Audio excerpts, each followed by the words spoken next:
नमस्कार, उत्तराखंड प्राइम में आप सभी का स्वागत है। मैं हूं आपके साथ साक्षी जादौन।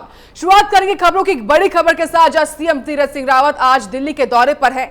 2 दिन के दिल्ली दौरे पर सीएम तीरथ सिंह रावत हैं। दिल्ली में कई केंद्रीय मंत्रियों से वो मुलाकात करेंगे। गृह मंत्री अमित शाह से भी उनकी मुलाकात हो सकती है। राजनाथ सिंह और नितिन गडकरी से भी वो मुलाकात कर सकते हैं। ये बड़ी जानकारी दे रहे हैं आपको, जहां दिल्ली में पहुंचने के बाद वो बड़े और अहम केंद्रीय मंत्रियों के साथ मुलाकात कर सकते हैं। गृह मंत्री अमित शाह से भी वो मुलाकात कर सकते हैं और इसी कड़ी में राजनाथ सिंह और नितिन गडकरी के साथ भी वो मुलाकात कर सकते हैं।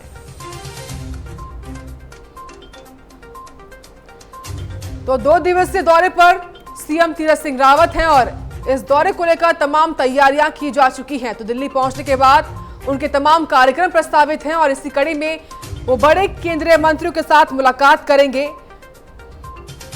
तो आज यानी कि शनिवार की सुबह वो दिल्ली के लिए रवाना हो चुके हैं और वहां पहुंचने के बाद वो केंद्रीय मंत्रियों से मुलाकात करेंगे।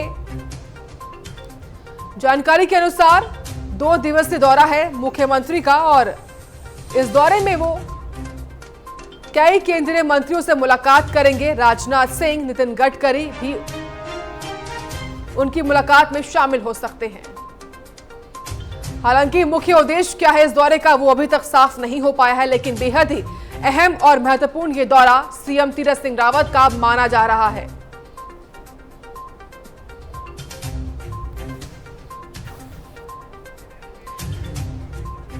तमाम जानकारी लेंगे जितेंद्र से। जितेंद्र, क्या कुछ अपडेट मुख्यमंत्री के दौरे को लेकर आपके पास?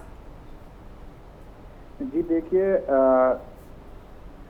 जो प्रदेश में अनलॉक पर गहन विचार मंथन के बीच मुख्यमंत्री तीरथ सिंह रावत आज सुबह अचानक दिल्ली रवाना हो गए हैं और जानकारी के अनुसार मुख्यमंत्री वहां केंद्रीय गृह मंत्री अमित शाह से मुलाकात करेंगे। रक्षा मंत्री राजनाथ सिंह व सड़क परिवहन मंत्री नितिन गडकरी से भी मुलाकात कर सकते हैं। इस दौरान चारधाम यात्रा खोलने, कोविड कर्फ्यू में ढील, तीसरी लहर की तैयारी और केंद्र में राज्य की लंबित परियोजनाओं पर भी बात हो सकती है। वह अपने दौरे के दौरान प्रधानमंत्री नरेंद्र मोदी से मिलने का भी प्रयास कर सकते हैं। आर्थिक परेशानी का सामना कर रहे व्यापारियों को 8 जून के बाद शासन की ओर से राहत मिल सकती है। इसके लिए भी सरकार की ओर से जो प्रयास किए जा रहे हैं उस पर भी विचार विमर्श किया जा सकता है। कुल मिला के देखें तो तीरथ सिंह रावत का जो ये दौरा है वो प्रदेश की जो चाहे वित्तीय स्थिति की बात करें या प्रदेश जिस संकट से गुजर रहा है, कोरोना महामारी हो या फिर उसके बाद की आगे की प्रक्रियाएं, लॉकडाउन की जो प्रक्रियाएं हैं, इन सब चीजों को लेके वार्ता विभिन्न मंत्रियों से करेंगे और अपने संगठनात्मक ढांचे के रूप में, क्योंकि चुनावी वर्ष है तो संगठन की क्या क्या तैयारियां आगामी 2022 चुनाव के लिए उत्तराखंड में रहेंगी, किस तरह की तैयारियां होंगी, इन सब बातों पर भी संभवतः चर्चा होगी। और साथ ही जो केंद्र पोषित योजनाएं उत्तराखंड में चल रही हैं, कोविड के कारण कई ऐसी परियोजनाएं थी जो लंबित पड़ी हुई हैं, उनमें जो बजट है उसका पूरा प्रावधान नहीं हो पाया है, तो उसके लिए जो वित्तीय स्वीकृतियां हैं उनको लेके भी मुख्यमंत्री संभवतः केंद्रीय मंत्रियों से और विभागों से चर्चा वार्ता कर सकते हैं। जी देखिए, 2 दिन का दौरा है मुख्यमंत्री का, तो दोनों दिन क्या मुलाकातें होनी है, क्या और भी कोई कार्यक्रम प्रस्तावित है? जी देखिए, हालांकि कोई सरकारी कार्यक्रम उत्तराखंड सरकार के द्वारा या शासन के द्वारा जारी नहीं किया गया है, लेकिन ये सूत्रों के हवाले से हम लोगों की जो जानकारी है वो है और मुख्यमंत्री ने भी इस दौरे को गुपचुप ही रखा है, सार्वजनिक दौरे को नहीं किया गया है। हालांकि मैंने खुद मुख्यमंत्री के जो विशेष कार्याधिकारी हैं उनसे बात करने की कोशिश की थी और उनसे पूछा था कि किस बाबत ये दौरा रहेगा, तो उन्होंने भी कुछ ज्यादा जानकारी नहीं दी। हाँ, लेकिन ये उन्होंने स्पष्ट कह दिया था कि मुख्यमंत्री दिल्ली जा रहे हैं। बिल्कुल। तो ये अभी कह पाना कि विशेष क्या क्या बिंदु रहेंगे, एजेंडा कोई ऐसा जारी हुआ नहीं है, लेकिन ये है कि विभिन्न कार्य योजनाओं को लेके और प्रदेश की जो स्थितियां हैं उसको लेके, साथ ही आगामी चुनावी जो वर्ष हैं उन सब चीजों को, तमाम चीजों को लेके जो अपनी भेंट वार्ता पार्टी के वरिष्ठ नेताओं और मंत्रियों से कर सकते हैं। जी ठीक है, आप बने रहिए हमारे साथ, आगे भी आपसे अपडेट लेते रहेंगे।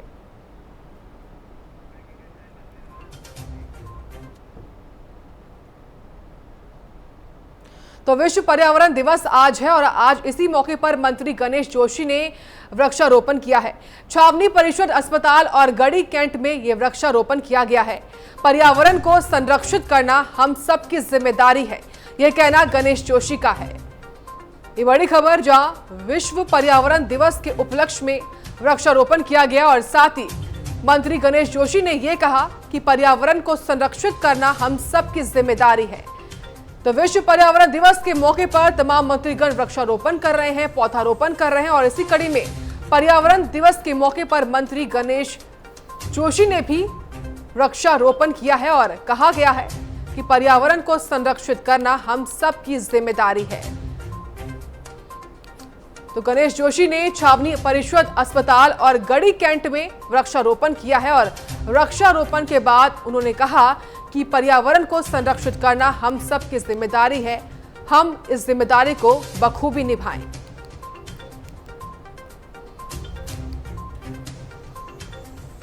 प्रदेश के मुखिया तीरथ सिंह रावत ने भी वृक्षारोपण किया और इसी कड़ी में तमाम मंत्रीगण भी तमाम जगहों पर जा जाकर वृक्षारोपण कर रहे हैं। जहां मंत्री गणेश जोशी ने भी वृक्षारोपण किया है। आपको जानकारी दे दें, जहां छावनी परिषद अस्पताल और गढ़ी कैंट में मंत्री गणेश जोशी ने वृक्षारोपण किया और वृक्षारोपण के बाद उन्होंने कहा कि पर्यावरण को संरक्षित करना हम सबकी जिम्मेदारी है।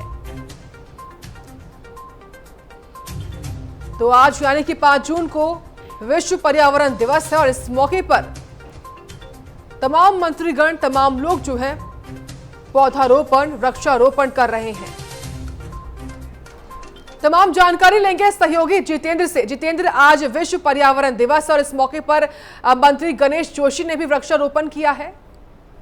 जी, आज विश्व पर्यावरण दिवस है। उत्तराखंड सरकार के तमाम मंत्री हों, चाहे मुखिया तीरथ सिंह रावत हों, सबने आज अपने अपने स्तर पर वृक्षारोपण किया है और सुबह ही प्रदेश के मुख्यमंत्री तीरथ सिंह रावत ने विश्व पर्यावरण दिवस के अवसर पर अपने जीएमएस रोड स्थित भागीरथीपुरम आवास पर वृक्षारोपण किया। मुख्यमंत्री ने इस अवसर पर अपने आवास में जामुन का एक पेड़ लगाया और उसके बाद मुख्यमंत्री ने पर्यावरण दिवस के अवसर पर घोषणा की है कि राज्य में स्थित समस्त गांव एवं गांव के आसपास के क्षेत्र में स्थित तालाबों, जल निकायों, राजस्व अभिलेखों में दर्ज है, उन सब पर अगले 1 वर्ष में पुनर्जीवित किया जाएगा तथा वित्तीय वर्ष 2022-23 में जलवायु परिवर्तन संबंधी कार्यों को मुख्य धारा में लाने हेतु राज्य में क्लाइमेट बजटिंग प्रारंभ किया जाएगा। साथ ही मुख्यमंत्री ने प्रदेशवासियों से ये भी अपील की है कि प्रत्येक व्यक्ति एक वृक्षारोपण का एक पेड़ जरूर लगाएं और वृक्षारोपण करें और पर्यावरण को संरक्षण में अपना महत्वपूर्ण योगदान दें। उसी कड़ी में विधानसभा अध्यक्ष ने भी वृक्षारोपण किया। साथ ही जो मंत्री हैं गणेश जोशी, उन्होंने भी विभिन्न स्थानों में जाकर वृक्षारोपण किया। तो कुल मिलाकर ये कहा जा सकता है कि इस बार जो विश्व पर्यावरण दिवस की थीम है पारिस्थितिकी तंत्र की बहाली है और इकोसिस्टम रेस्टोरेशन के तहत जो पेड़ लगाना है वो पर्यावरण की रक्षा करना है और समाज को प्रदूषण से के बढ़ते स्तर से कम करने के लिए इकोसिस्टम बढ़ते दबाव को कम करने की दिशा में सब लोगों को विशेष ध्यान देना होगा। और उसी के तहत सरकार के सारे तमाम चाहे नेता हों या आम आदमी से यही अपील कर रहे हैं कि इस अवसर पर हर आदमी कम से कम एक पेड़ जरूर लगाइए। और वही आज सुबह से उत्तराखंड के विभिन्न स्थानों पर मंत्री और मुख्यमंत्री समेत विधानसभा अध्यक्ष कई तमाम नेताओं ने वृक्षारोपण किया है। बिल्कुल, एक बहुत बड़ा संदेश भी गणेश जोशी ने वृक्षारोपण के बाद दिया है। आप बने रहिए हमारे साथ, आगे भी आपसे अपडेट लेते रहेंगे। तो मंत्री गणेश जोशी ने वृक्षारोपण किया, जहां आज विश्व पर्यावरण दिवस है और इसी मौके पर उन्होंने वृक्षारोपण किया है। वहीं आम आदमी पार्टी ने प्रदर्शन किया है। आपको बता दें, बीजेपी प्रदेश मुख्यालय के बाहर प्रदर्शन किया गया है। ये बड़ी जानकारी, जहां थाली और घंटी बजाकर ये प्रदर्शन किया गया है। किसान आंदोलन के समर्थन में ये प्रदर्शन किया गया है कि सरकार से तीनों कृषि बिलों को वापस लेने के लिए नारे लगाए गए हैं। तो थाली और घंटी बजाकर आम आदमी ने प्रदर्शन किया है। तो किसान आंदोलन के समर्थन में ये प्रदर्शन किया गया है। एक बड़ी जानकारी, जहां केंद्र सरकार से तीनों कृषि बिलों को वापस लेने के लिए नारे भी लगाए गए हैं। तो आम आदमी पार्टी ने प्रदर्शन किया है। बीजेपी मुख्यालय के बाहर प्रदर्शन किया गया है। एक बड़ी जानकारी, जहां आम आदमी पार्टी द्वारा किसान बिल को लेकर प्रदर्शन किया गया है। प्रदर्शन में थाली और घंटी का इस्तेमाल किया गया। इन्हीं को बजाकर उन्होंने नारे भी लगाए हैं और किसान आंदोलन के समर्थन में ये विरोध प्रदर्शन किया गया है। तो बीजेपी मुख्यालय के बाहर आम आदमी पार्टी के तमाम कार्यकर्ता शामिल हुए और उन्होंने विरोध प्रदर्शन किया है। तो बीजेपी प्रदेश मुख्यालय के बाहर आम आदमी पार्टी के तमाम कार्यकर्ताओं ने प्रदर्शन किया है। थाली और घंटी बजाकर ये प्रदर्शन किया गया है। तो किसान आंदोलन के समर्थन में प्रदर्शन किया गया है और केंद्र सरकार के 3 कृषि कानून जो है उनको वापस लेने के लिए नारे इसमें लगाए गए हैं और लगातार आम आदमी पार्टी केंद्र सरकार को घेरती हुई दिखाई दे रही है।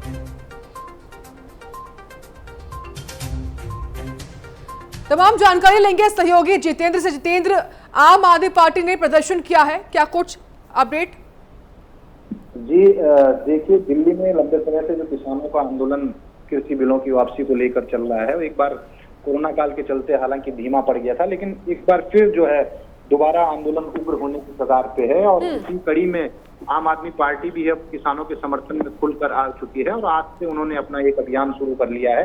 हालांकि आज उन्होंने बीजेपी कार्यालय के सम्मुख जो है सांकेतिक धरना और प्रदर्शन किया है, लेकिन उन्होंने स्पष्ट किया है कि अगर सरकार ये बिल वापस नहीं लेती है तो वो किसानों के साथ हैं और इस लंबी लड़ाई को लड़ने के लिए वो किसानों का हरदम साथ देंगे। तो कुल मिलाकर देखा जाए तो एक बार फिर जो तीनों कृषि बिल हैं केंद्र सरकार द्वारा जो पारित किए गए हैं उनकी वापसी को लेकर किसानों के साथ साथ अब विभिन्न राजनीतिक दल भी प्रेशर पॉलिटिक्स की राजनीति करने लगे हैं। और चुनावी वर्ष है, आगामी 2022 में उत्तराखंड में भी चुनाव होना है, तो कहीं ना कहीं अपने हित साधने के लिए विभिन्न राजनीतिक दल इस तरह का जो धरने और प्रदर्शन होते हैं वो करते रहते हैं। और विपक्ष का एक धर्म होता है कि अगर कोई विपक्ष में पार्टियां हैं और मजबूत स्थिति में हैं तो वो अपना समय समय पर विरोध प्रकट भी जनित के मुद्दों को लेकर करती हैं। लेकिन किसान आंदोलन जो है वो एक अलग आंदोलन है और विशेष तौर पर जो राजनीतिक दल हैं उनको अपना संरक्षण देते हैं, समर्थन देते हैं। तो ऐसे में ये भी कहा जा सकता है कि चाहे कांग्रेस हो। बिल्कुल, बहुत बहुत शुक्रिया आपका तमाम जानकारी हमको देने के लिए जितेंद्र। बात करेंगे प्रदेश की कोविड अपडेट की जाए। उत्तराखंड में एक बार फिर से कोविड के मामले बढ़े हैं। पिछले 24 घंटे में कोविड के 892 नए मामले सामने आए हैं। इसी के साथ पिछले 24 घंटे में 43 मरीजों की मौत भी हो गई है। प्रदेश में एक्टिव मरीजों की संख्या 19,283 बनी हुई है। इसी के साथ रिकवरी रेट बढ़कर पहुंचा है 90%। क्या कुछ प्रदेश का कोविड अपडेट है वो आपको सिलसिलेवार तरीके से बता रहे हैं, जहां पर पिछले 24 घंटे में 43 मरीजों ने अपनी जान गंवा दी। इसी के साथ 19,283 एक्टिव मरीजों की संख्या प्रदेश में पहुंच चुकी है और वहीं रिकवरी रेट बढ़कर 90% बना हुआ है। तो प्रदेश में क्या कुछ कोविड अपडेट है वो आपको सिलसिलेवार तरीके से बता रहे हैं, जहां पर पिछले 24 घंटे में 892 नए मामले कोरोना के देखने को मिले हैं। इसी के साथ 43 मरीजों ने अपनी जान भी गंवा दी है। प्रदेश में एक्टिव मरीजों की संख्या 19,283 बनी हुई है। इसी के साथ रिकवरी रेट बढ़कर 90% पहुंच चुका है। तमाम जानकारी लेंगे सहयोगी जितेंद्र से। जितेंद्र, प्रदेश में क्या कुछ कोविड अपडेट बना हुआ है?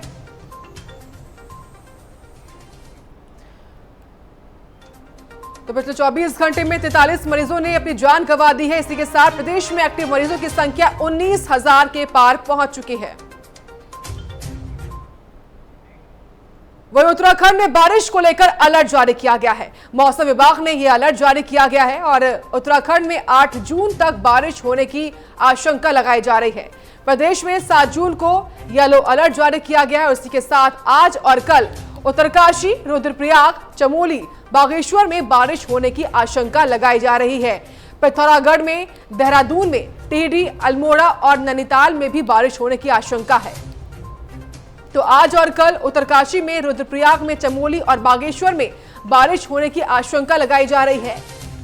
तो मौसम विभाग द्वारा अलर्ट जारी किया गया है, जहां बारिश होने का आसार है। प्रदेश में मौसम का मिजाज बदल सकता है, इसको देखते हुए मौसम विभाग ने ये अलर्ट जारी किया है। उत्तराखंड में 8 जून तक बारिश होने की आशंका है और इसी के साथ 7 जून को येलो अलर्ट जारी किया गया है। आज और कल उत्तरकाशी में, रुद्रप्रयाग में, चमोली और बागेश्वर में बारिश होने की आशंका है। तो पहाड़ों में मौसम का मिजाज बदला हुआ देख सकता है, इसको देखते हुए मौसम विभाग ने 8 जून को बारिश होने की आशंका जाहिर की है। इसी के साथ 7 जून को जो है येलो अलर्ट भी जारी किया गया है।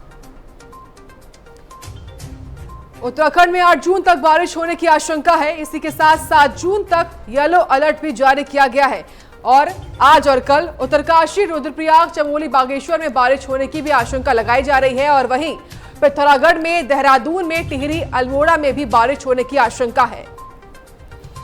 तो मौसम का मिजाज उत्तराखंड में बदला हुआ देखने को मिल सकता है और उसी को देखते हुए मौसम विभाग ने ये अलर्ट जारी कर दिया है।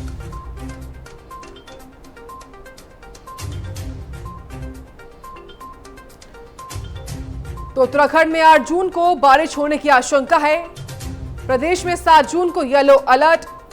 आज और कल उत्तरकाशी, रुद्रप्रयाग, चमोली, बागेश्वर में बारिश की आशंका है। एक बड़ी खबर और बड़ी जानकारी दे रहे हैं आपको, जहां प्रदेश में बारिश होने की आशंका है और इसी को देखते हुए एहतियात बरतने के निर्देश भी जारी कर दिए गए हैं। मौसम विभाग द्वारा यह बड़ा अलर्ट जारी किया गया है। प्रदेश भर में एक बार फिर से मौसम का मिजाज बदला हुआ देखने को मिल सकता है।